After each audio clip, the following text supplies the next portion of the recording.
Vamos a dar inicio a nuestro tema del día de hoy.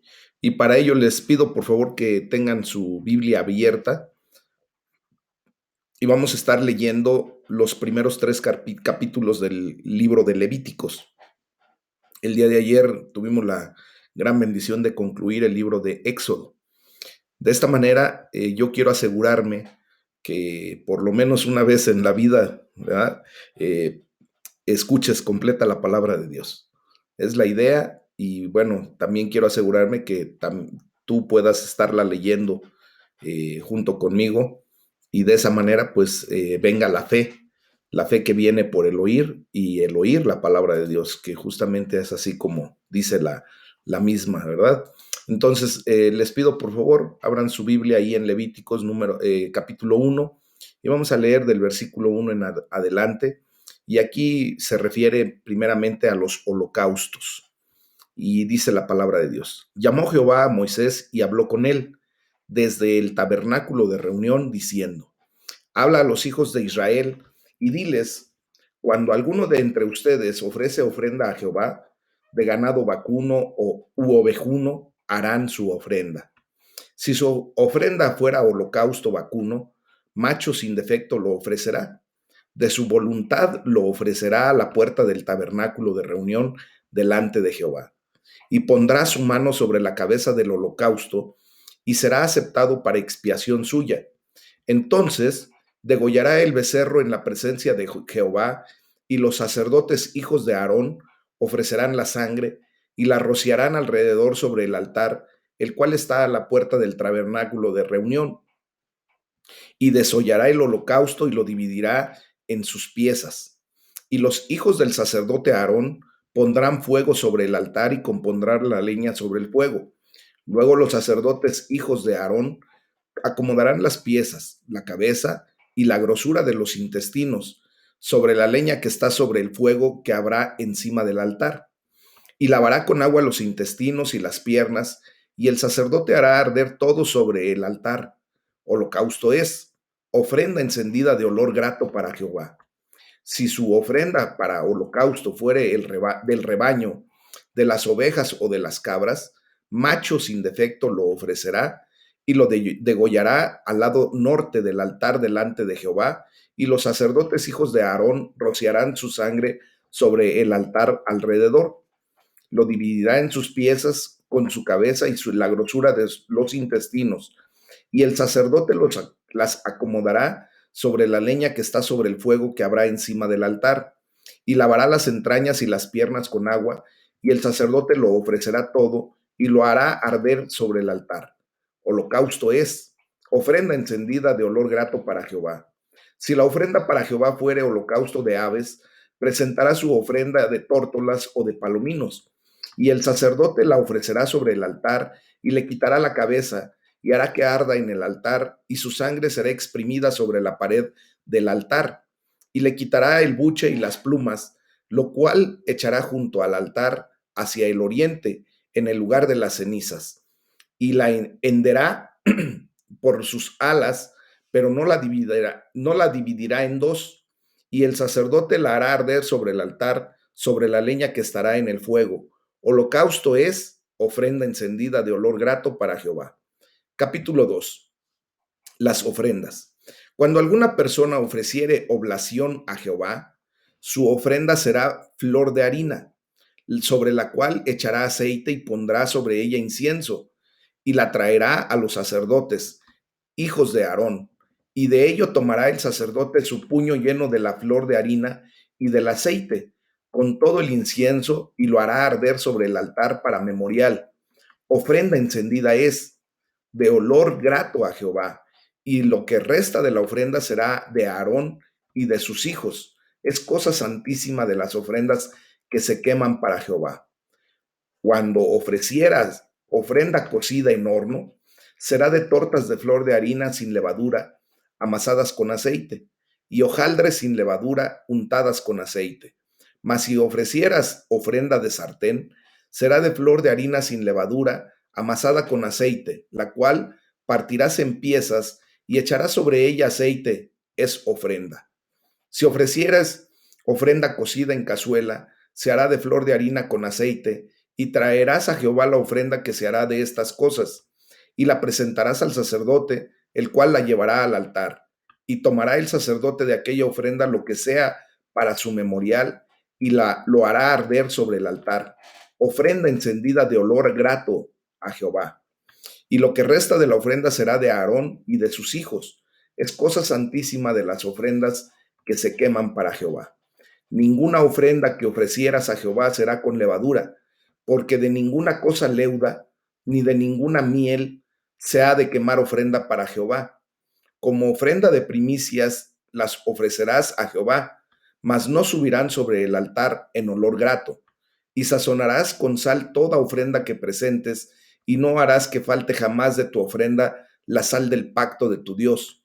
En toda ofrenda tuya ofrecerás sal. Si ofrecieras a Jehová ofrenda de primicias, tostarás al fuego las espigas verdes, y el grano desmenuzado ofrecerás como ofrenda de tus primicias, y pondrás sobre ella aceite, y pondrás sobre ella incienso, es ofrenda. Y el sacerdote hará arder el memorial de él, parte del grano desmenuzado y del aceite, con todo el incienso, es ofrenda encendida para Jehová. Capítulo 3. Ofrendas de paz. Si tu ofrenda fuera sacrificio de paz, si hubiere de ofrecerla de ganado vacuno, será macho o hembra, sin defecto la ofrecerá delante de Jehová. Pondrá su mano sobre la cabeza de su ofrenda y la degollará a la puerta del tabernáculo de reunión, y los sacerdotes hijos de Aarón rociarán su sangre sobre el altar alrededor. Luego ofrecerá del sacrificio de paz como ofrenda encendida a Jehová la grosura que cubre los intestinos y toda la grosura que está sobre las entrañas, y los dos riñones y la grosura que está sobre ellos, y sobre los ijares. Y con los riñones quitará la grosura de los intestinos que está sobre el hígado. Y los hijos de Aarón harán arder esto en el altar, sobre el holocausto que estará sobre la leña que habrá encima del fuego. Es ofrenda de olor grato para Jehová. Mas si de ovejas fuera su ofrenda para sacrificio de paz a Jehová, será macho o hembra. La ofrecerá sin defecto. Si ofreciere cordero por su ofrenda, lo ofrecerá delante de Jehová. Pondrá su mano sobre la cabeza de su ofrenda y después la degollará delante del tabernáculo de reunión, y los hijos de Aarón rociarán su sangre sobre el altar alrededor. Y del sacrificio de paz ofrecerá por ofrenda encendida a Jehová la grosura, la cola entera, la cual quitará a raíz del espinazo, la grosura que cubre todos los intestinos y toda la que está sobre las entrañas. Asimismo los dos riñones y la grosura que está sobre ellos, y la que está sobre los ijares. Y con los riñones quitará la grosura de sobre el hígado, y el sacerdote hará arder esto sobre el altar. Vianda es de ofrenda encendida para Jehová. Si fuere cabra su ofrenda, la ofrecerá delante de Jehová. Pondrá su mano sobre la cabeza de ella y la degollará delante del tabernáculo de reunión, y los hijos de Aarón rociarán su sangre sobre el altar alrededor. Después ofrecerá de ella su ofrenda encendida a Jehová, la grosura que cubre los intestinos y toda la grosura que está sobre las entrañas, los dos riñones y la grosura que está sobre ellos, y la que está sobre los ijares, y con los riñones quitará la grosura de sobre el hígado, y el sacerdote hará arder esto sobre el altar. Vianda es de ofrenda que se quema en olor grato a Jehová. Toda la grosura es de Jehová. Estatuto perpetuo será por sus edades, donde quiera que habiten, que ninguna grosura ni ninguna sangre comerán. Bueno, pues esta es la palabra de Dios, mis amados, y de aquí pues vamos a extraer algo glorioso. La enseñanza del día de hoy, que justamente es cómo crecer en integridad. Y bueno, le he puesto este título porque pues tenemos nosotros que ir desarrollándonos en nuestro espíritu, ir madurando. Y bueno, yo quisiera hacerte alguna pregunta. ¿Cuántas veces has intentado acomodar a Jesús, a nuestro Señor Jesús, en tu horario, en tus actividades del día a día? O yo quisiera preguntarte algo mejor. ¿Cuántas veces perfectamente has acomodado tu horario en función a nuestro Señor Jesucristo? Estas son preguntas que no pueden quedarse en el aire, mis amados, que me gustaría que las analizaran y que pudieran darles ustedes, cada uno, ¿verdad?, la respuesta que saben de antemano que verdaderamente tendrían que dar.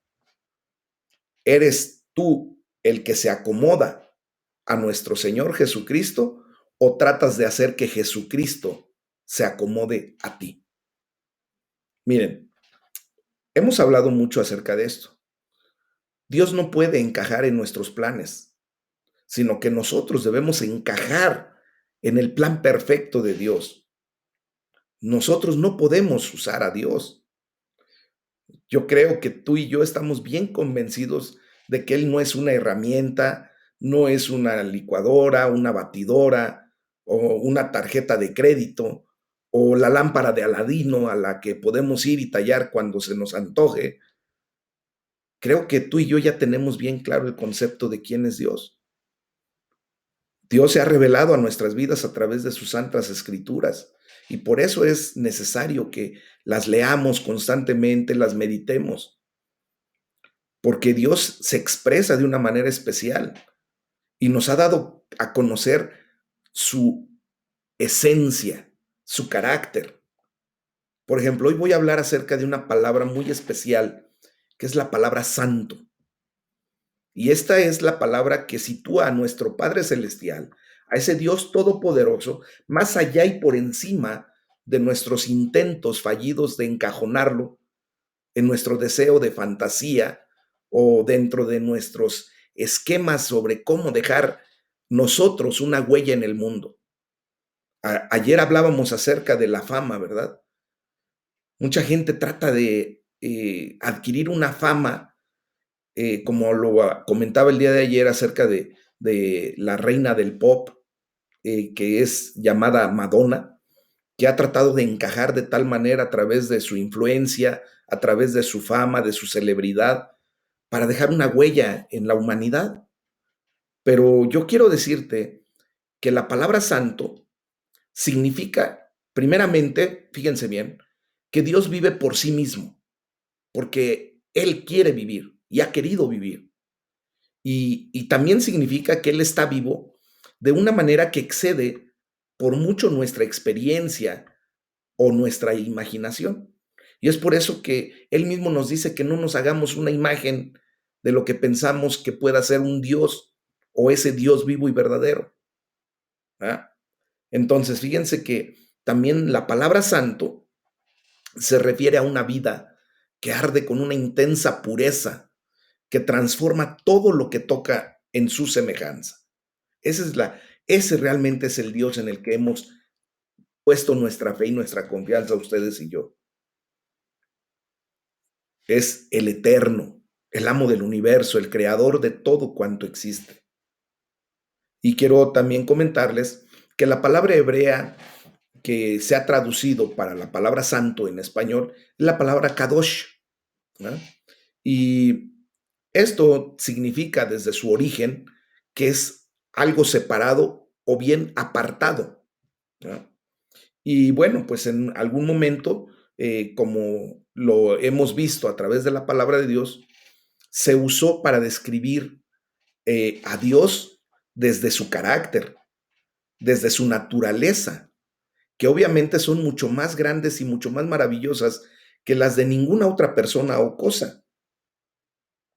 A eso se lo llama alteridad, la comparativa entre el yo de Dios, el ego de Dios y lo que nosotros humanamente podemos llegar a ser. Entonces, que algo distinto de Dios sea santo, porque tú y yo somos santos, ¿verdad? Así lo dice la palabra de Dios. Simplemente quiere decir que estamos o significa que hemos sido dedicados a Dios. Tú y yo somos santos, primeramente, por el mérito de nuestro Señor Jesucristo y por la fe que desarrollamos y depositamos en Él. A partir de allí, Dios nos justifica desde la fe que ejercemos en Cristo Jesús. Dios nos justifica y por eso somos llamados santos. Y esa santidad está en la medida, o sea, tú puedes ser, ir acrecentando tu santidad, ir acrecentando justamente tu integridad, que a final de cuentas propiamente puede ser eso, en relación o en medida en que tu vida está dedicada a Dios y en que tus acciones reflejan su carácter. Por lo tanto, llegamos ahorita a la conclusión de que santidad e integridad están íntimamente relacionadas y Dios quiere el todo de nuestras vidas, santidad e integridad. Y hoy vamos a aprender a crecer en integridad y eso nos va a llevar, por obvia razón, a crecer en santidad, porque tú y yo tenemos que ser santos porque Dios es santo. Amén. Esa es la realidad. Y para ello, pues tenemos que primeramente, pues aprender a alabar al Señor en la hermosura de su santidad. Hemos estudiado por allí ya el Salmo número 27 y aquí se nos da una respuesta a una pregunta de, por ejemplo, ¿cómo podemos hacer para vivir una vida exenta de temor? Para no tener temor ante las circunstancias o situaciones que estamos viviendo. Mis amados, quiero decirles que hoy se ha declarado un gran repunte de la condición del coronavirus y más con la nueva versión de, del Omicron. Entonces, nosotros no tenemos que vivir en temor, aún en las circunstancias que estamos pasando. Está creciendo gravemente el número de infectados a nivel mundial. Obvio, después de las fiestas decembrinas, desgraciadamente, siempre va a haber ya esa condición. Y ahora, pues más, porque ya está propagado. ¿Verdad? Ya ahorita ya no sabemos ni por dónde nos puede llegar. Así como David, recuerden que tenía numerosas razones para tener miedo. Él estaba rodeado de muchos malvados, de enemigos, de adversarios. Hoy ustedes y yo estamos rodeados por el mundo, por nuestra carne y por el enemigo de nuestras vidas, por Satanás y sus huestes. Ese es nuestro Yetzer Hará. Y muchas ocasiones, ¿verdad? Nos provoca tener miedo. Pero recuerden lo que David decía constantemente: ¿a quién temeré? ¿Quién podrá amedrentarme? No temerá mi corazón. Yo mantendré mi confianza en Dios. Entonces, ¿cómo nos podemos mantener o cómo podemos mantener la confianza ante la oposición, los ataques? Bueno, pues recuerden que para David el centro de su vida, el meollo de su condición era la alabanza a Dios. Hemos estudiado constantemente que David se centró en la única cosa, que era su verdadera prioridad. La prioridad número uno en la vida de David era alabar a Dios. Él nunca intentó acomodar a Dios en sus planes. David siempre hizo sus planes en función de la prioridad de la alabanza. Por lo tanto, hoy te invito, y como lo dice la palabra, te ruego por las misericordias de Dios, que no intentes acomodar a Dios en tus planes, que no lo quieras encasillar, que no lo quieras ajustar a tus deseos, a tu necesidad. Mejor dedícate verdaderamente en la alabanza a buscar la dirección de Dios, para que Él te dé la dirección correcta para los planes que Él ha preparado para tu vida. Haz de esto tu prioridad número uno y verás cómo Dios te dirige de una manera excepcional. Entonces, constantemente vemos cómo David ofrece una maravillosa descripción de lo que es la alabanza. Y lo que más quiere hacer por encima de todo es adorar a Dios en su templo y contemplar su hermosura. Decía él: allí podré ofrecer sacrificios en el templo y gritar de alegría y cantar himnos al Dios Todopoderoso. Mis amados, hoy ya no tenemos que ofrecer sacrificios en el templo, pero sí nos tenemos que ofrecer como un sacrificio vivo, acepto, agradable delante de Dios. Gritar de alegría que hemos sido salvos, que Cristo ha ganado para nosotros la salvación y vida eterna. Y es por eso que podemos cantar himnos glorificando el nombre poderoso de nuestro Dios. Y vean la expresión tan hermosa cuando dice la hermosura del Señor. Mis amados, la palabra griega para hermosura es la palabra kalos, y es la que se usa para describir todo lo que nuestro Señor Jesucristo hizo. Ahí en Marcos 7, versículo 37, Marcos escribió la palabra kalos, justamente, describiendo todo lo que Jesús hizo. O sea, todo lo hizo hermosamente. De hecho, Jesucristo ha sido definido o descrito como infinitamente hermoso. Recordemos lo que platicábamos ayer. Jesús no tenía una belleza exterior. Eso lo podemos leer en Isaías 52, versículos 2 y 3, sino que tenía una belleza de otro tipo. Él tenía la hermosura de la santidad. Y hoy te quiero decir algo, que cuando tú y yo buscamos al Señor y alzamos nuestra vista a su hermosura en la alabanza, en la adoración, Él nos levanta por encima de las distracciones, de los miedos, de los temores, de las tentaciones, del pecado mismo. Y podemos decir como el salmista en aquel momento decía, porque en el día de la aflicción Él me resguardará en su morada, al amparo de su tabernáculo me protegerá y me pondrá en alto sobre una roca. Él es la roca de nuestra salvación. Cuando tú y yo nos atrevemos a adorar a Dios en medio de cualquier circunstancia, el Señor nos levanta y nos posiciona sobre esa roca verdadera, sobre el ángulo de nuestra vida, sobre el cimiento perfecto que es Cristo Jesús. Y qué hermoso es que a últimas fechas, ya casi a 2 años de todo esto, mis amados hermanos, estemos habitando todos los días en la casa de Dios, contemplando su hermosura. Amén. Porque cuando leemos sus escrituras, cuando dedicamos este tiempo y nosotros nos acomodamos al plan de Dios, Él se muestra con todo su esplendor. Como ayer lo veíamos, el Shekinah de su presencia está aquí. Y yo creo que tú lo sientes en este momento, ahí donde tú estás.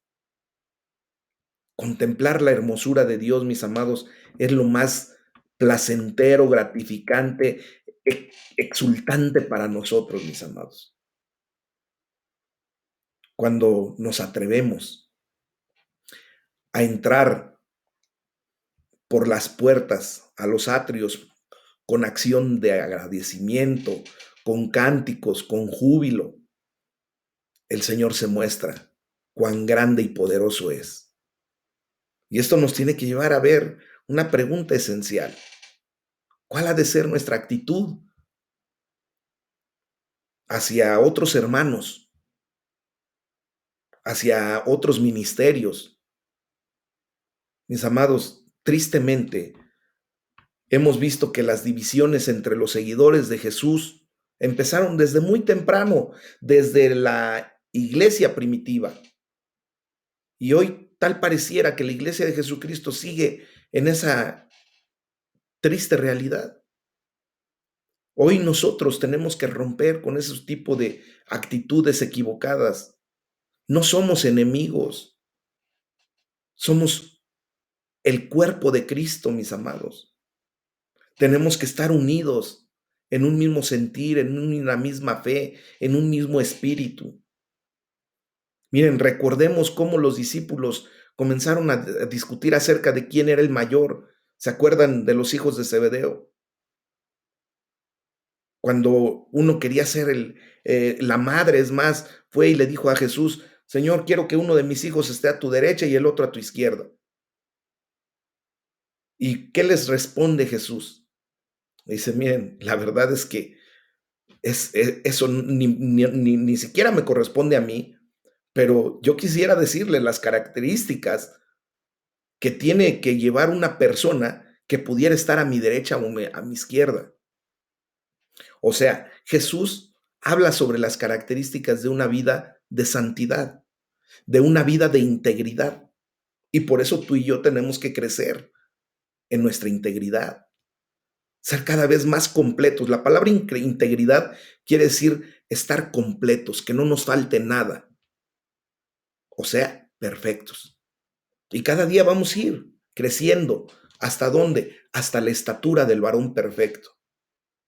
Un día tú y yo nos vamos a presentar delante de Dios. ¿Nos va a faltar cuando el día que dejemos de existir? Sí. Mientras estemos en este cuerpo físico, vamos a tener deficiencias.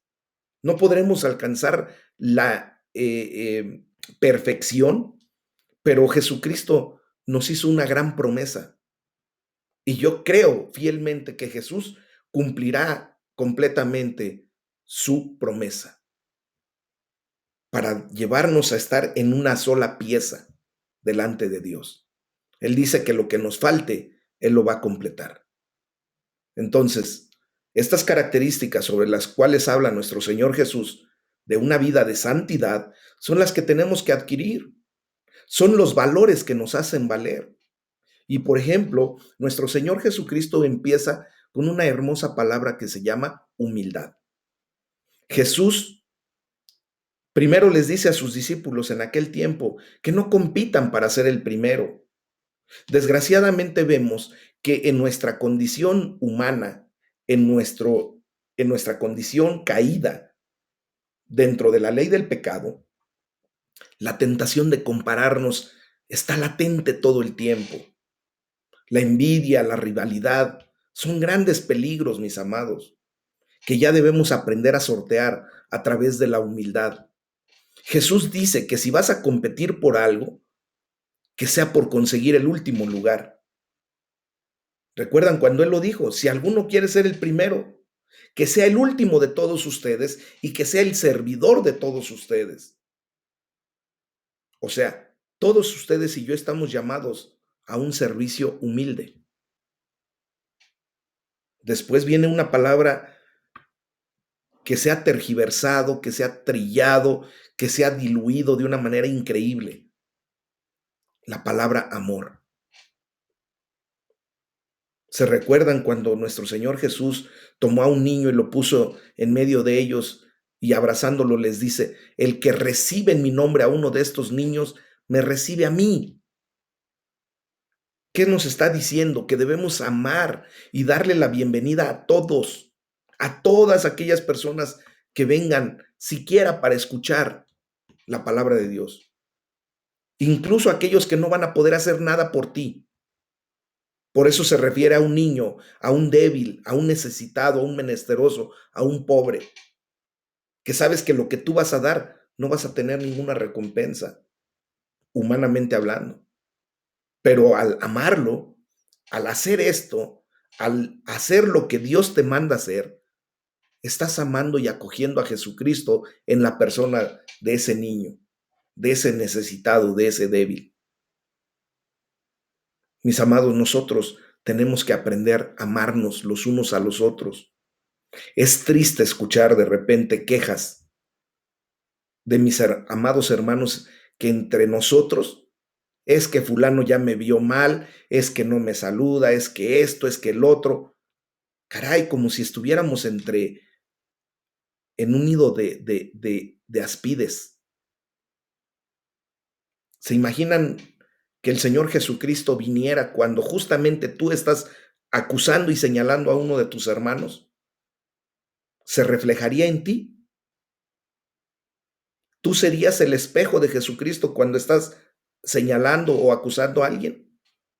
Cuando estás diciendo, es que no hace lo que yo quiero, es que no lo hace como yo digo. Y para eso tiene la otra palabra muy especial, otro valor que nos hace valer, que se llama tolerancia. Jesús nos dice que no debemos rechazar o juzgar a otros que hagan cosas en el nombre de Jesús, porque no pertenezcan al centro de formación cristiana, al Java de Dios, o porque hagan las cosas de una manera diferente a como nosotros lo hacemos. Es un error, mis amados hermanos, rechazar a otros cristianos, a otras iglesias, porque no son de los nuestros. Nosotros no tenemos por qué hacer eso.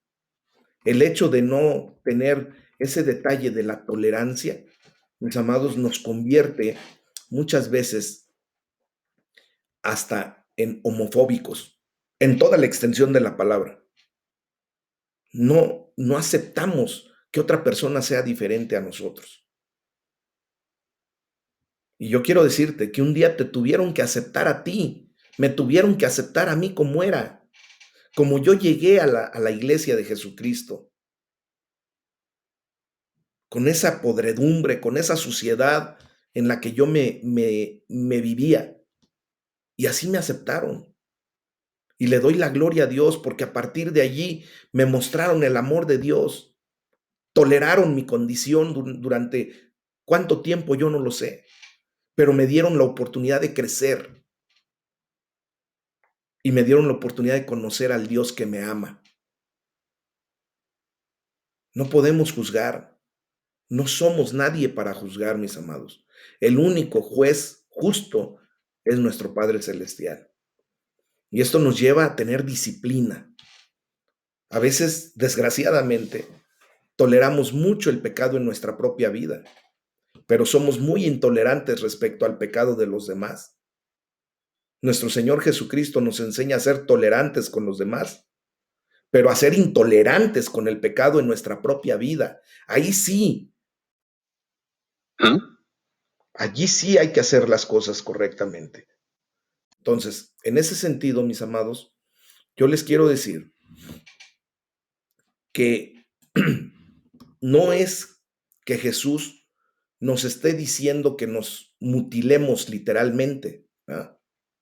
Más bien, nos está llevando a que nosotros hagamos lo correcto, que lo que hacemos con nuestras manos, ¿verdad?, sea para la alabanza y la gloria de Dios, que a los lugares que veamos con nuestros pies, que sean a los lugares en donde podamos glorificar a Dios a través de nuestro testimonio, que aquellas personas a las que miramos con nuestros ojos, ¿verdad?, las podamos mirar como Dios las mira.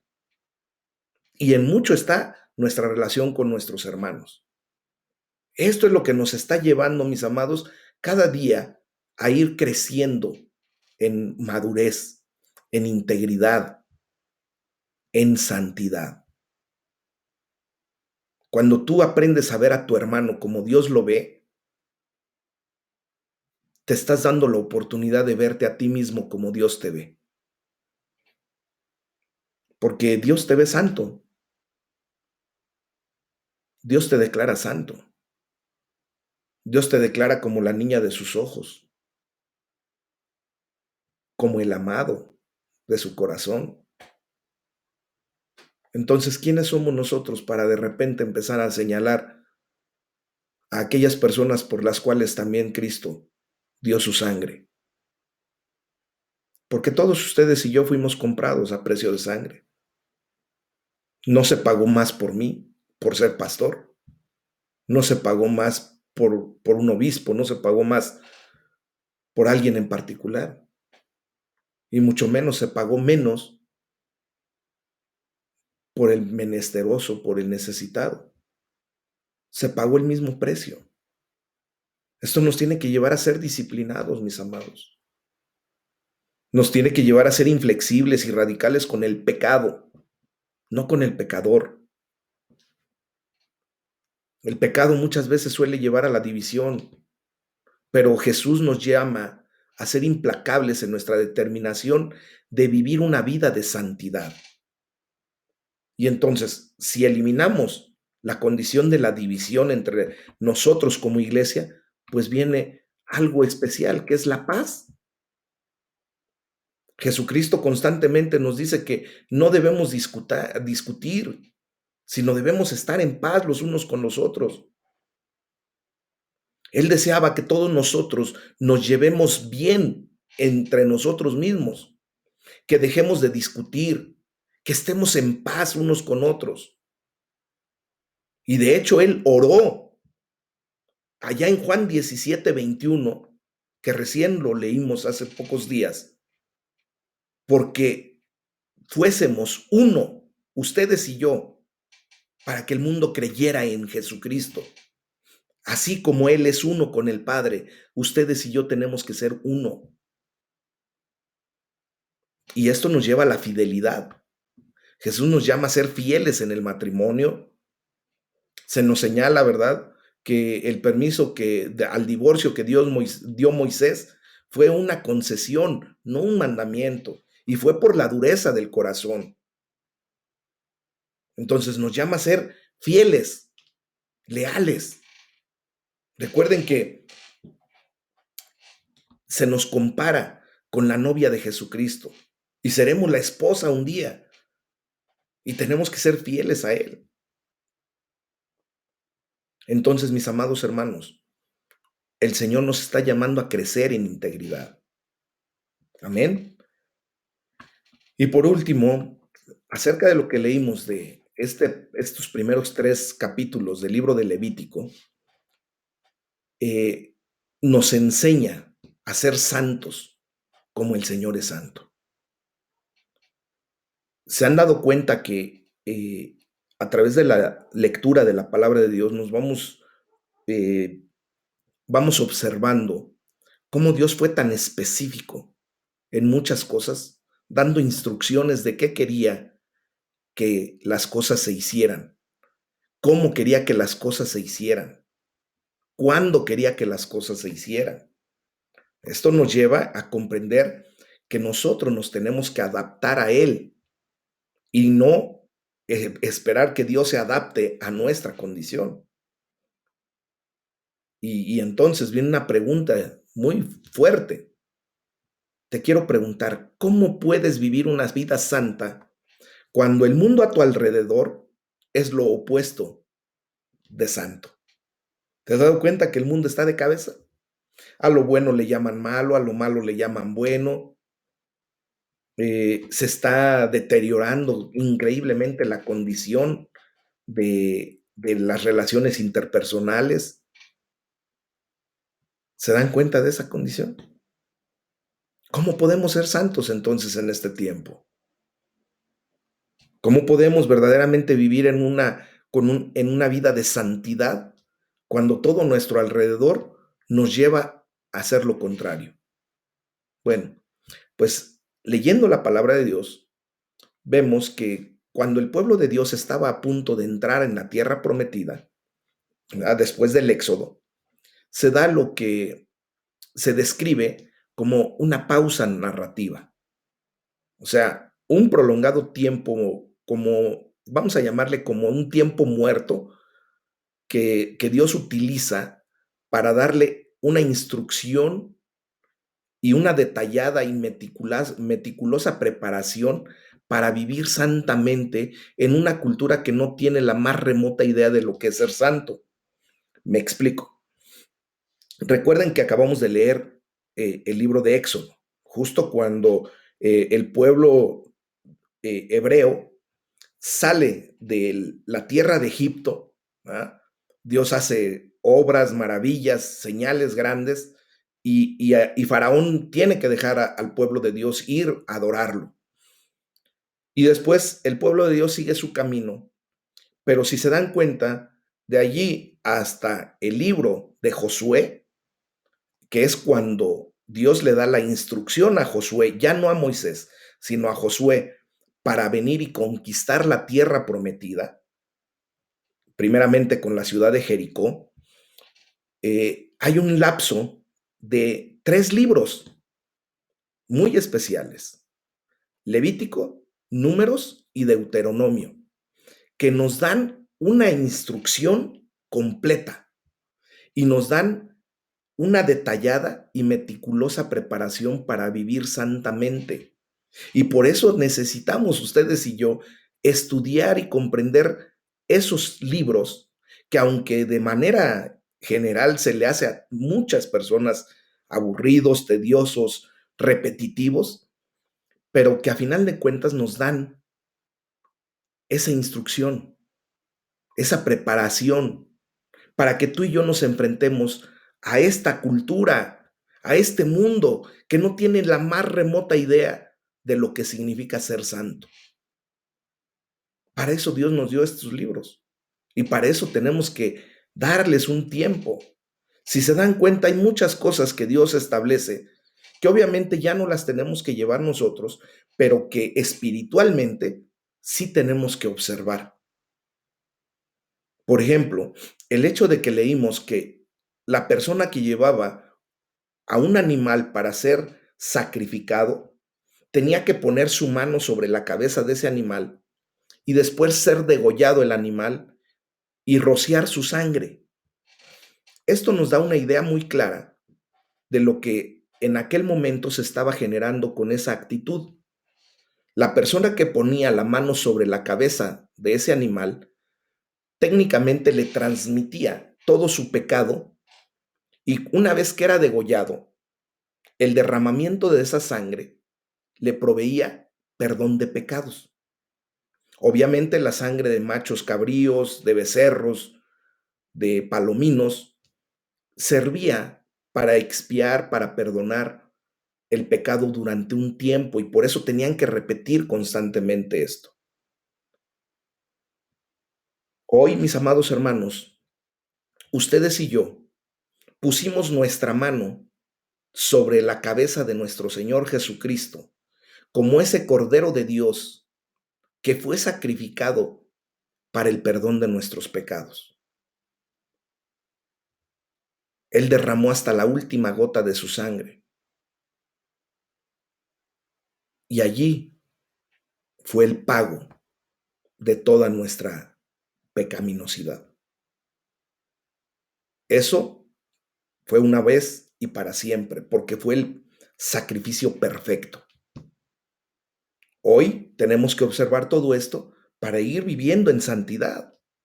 Miren, vemos cómo este libro, en primer lugar, escribe cada detalle de nuestra vida, cómo se ve afectado por la presencia de este Dios santo, santo, santo.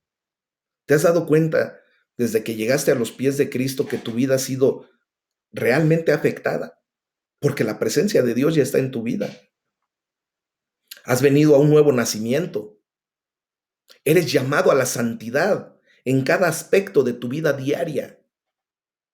En segundo lugar, continúa diciendo que Dios provee un camino, ¿verdad? O sea, en aquel tiempo proveyó el camino de los sacrificios, de las fiestas, del Sabbat o Shabbat, del día de descanso, para atraer todo y a todos a su santa presencia. Para eso estableció esa condición, para que los judíos se acercaran al tabernáculo de reunión y allí se ofrecieran los sacrificios, se hicieran las fiestas, para tenerlos ahí junto a su santa presencia. ¿Pero para qué? Pues obvio, para transformarlos en el fuego ardiente de la santidad de Dios. O sea, la gente que se atrevía a acercarse al tabernáculo de reunión se estaba exponiendo a la presencia de Dios, a su santidad, al Shekinah, y por lo tanto serían afectados grandemente. Esa es la realidad. Cuando tú y yo nos atrevemos a abrir la bendita palabra de Dios, la Santa Biblia, y la estudiamos, nos estamos exponiendo a la santidad de Dios. Y esto tiene que traer consecuencias. Tiene que haber cambios radicales en nuestra vida. Tiene que haber transformación.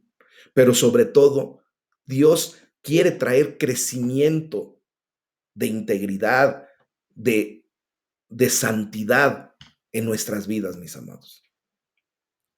Vemos de alguna manera que el lenguaje con el cual fue escrito el libro de Levítico, pues suena muy extraño para nuestros oídos modernos, ¿verdad?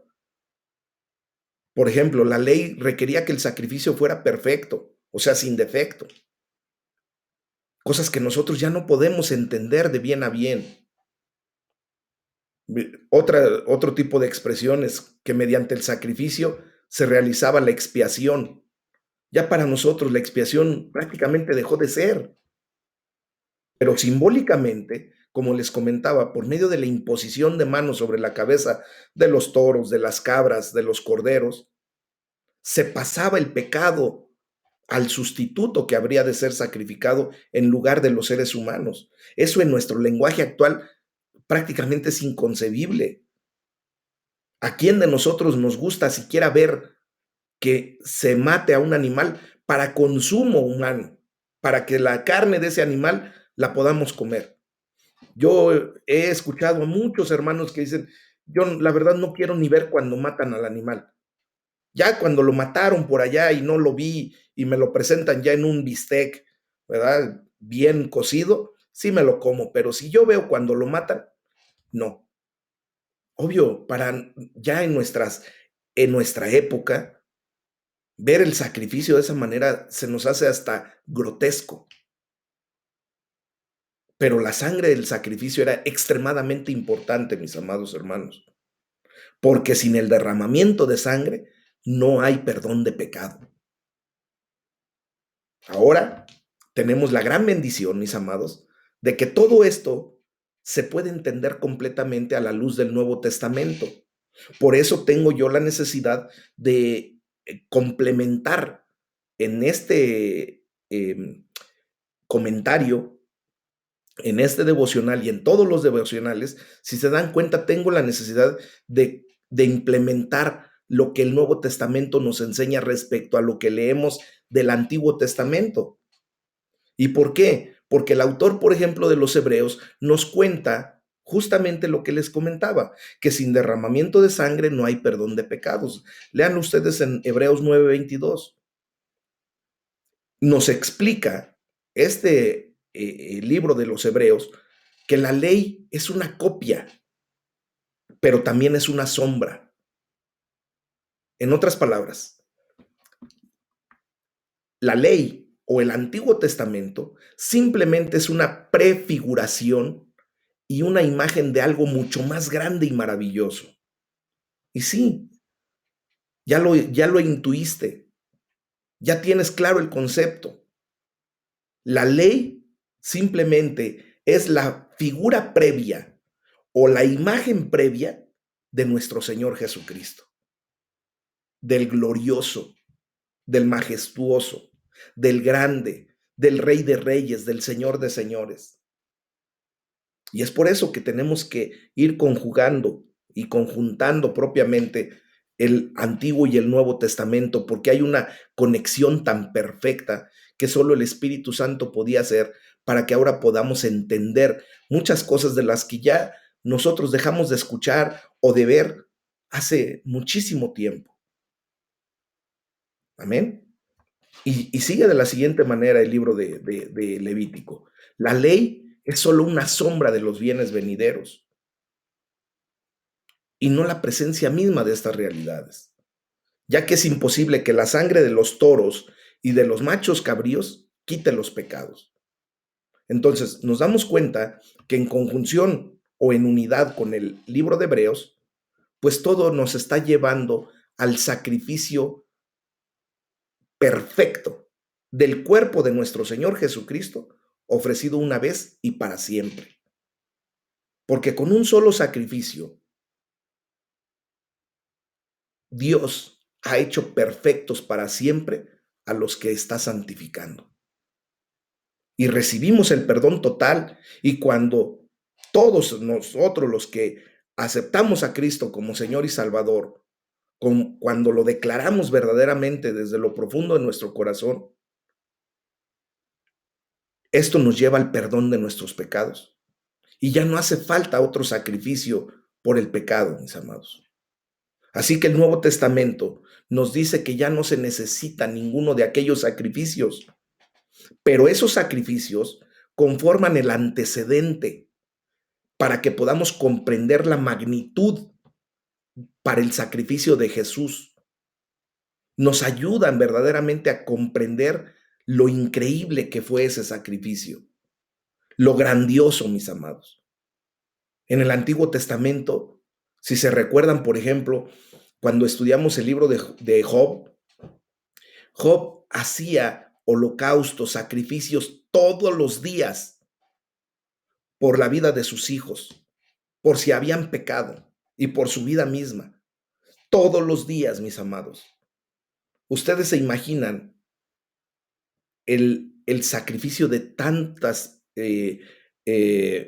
criaturas inocentes, porque los animales nada tenían que ver con la condición pecaminosa del ser humano.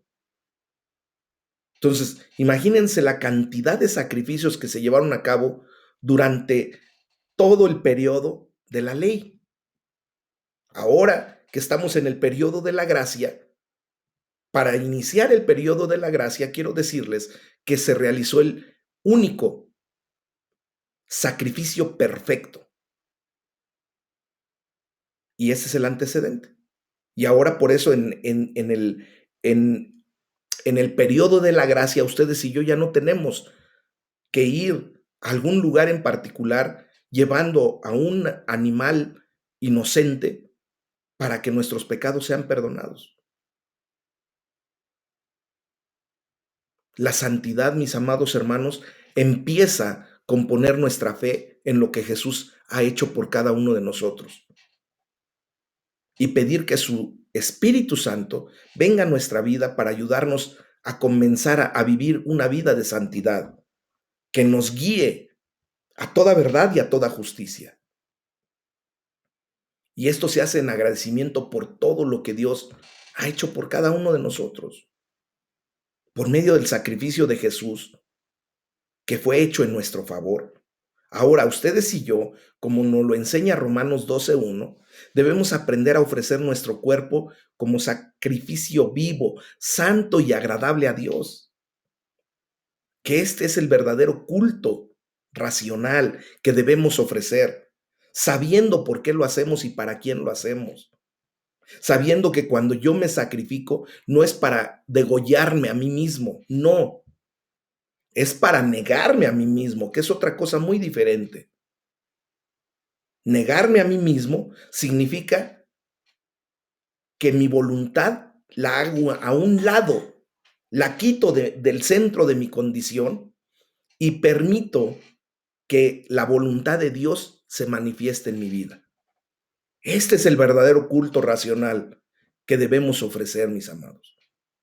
Ese es el sacrificio vivo, santo y agradable a Dios, que nos lleva a un crecimiento en integridad, en santidad.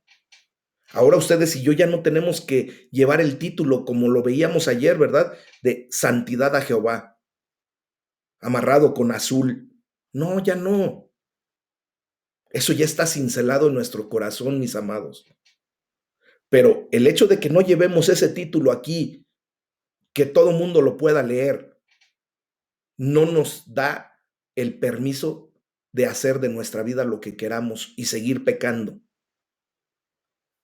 Es mayor el título que tenemos en el corazón de santidad a Jehová, que nos debe llevar a crecer,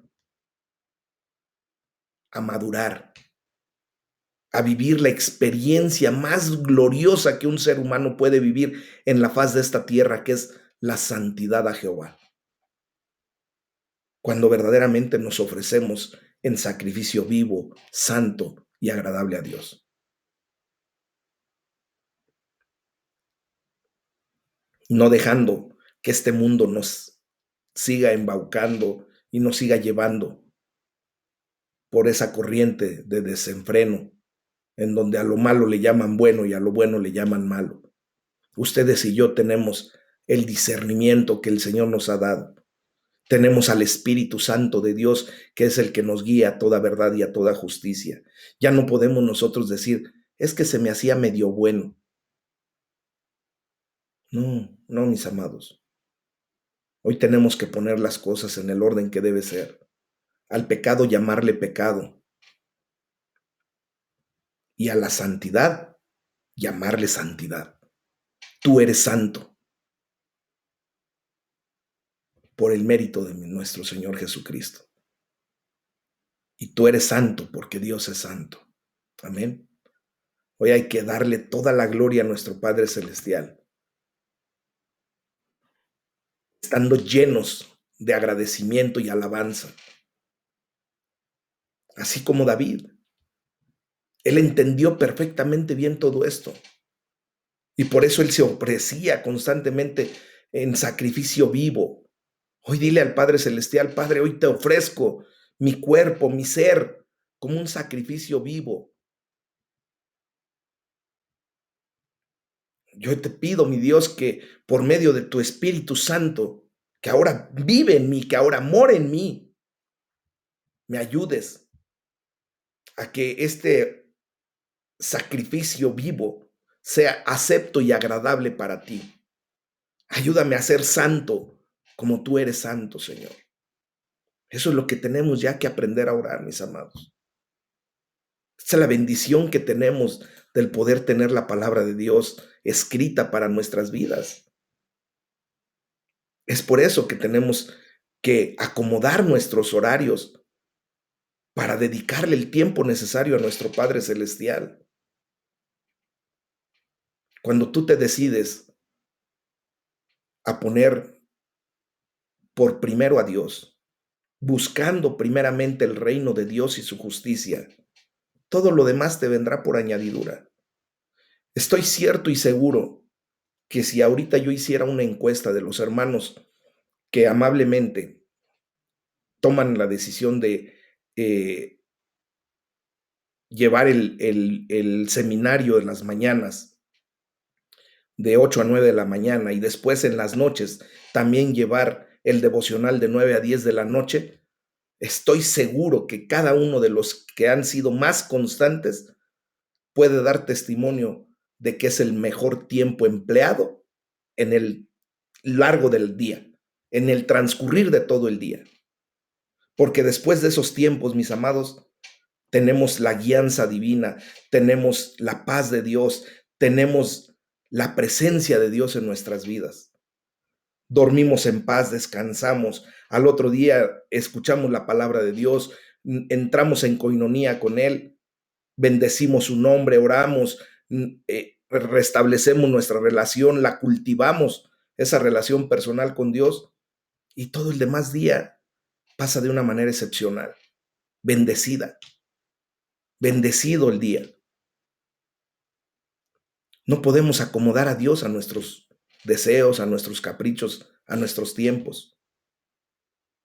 Acomodemos nosotros nuestros tiempos que el Señor nos da al Padre Celestial. Amén.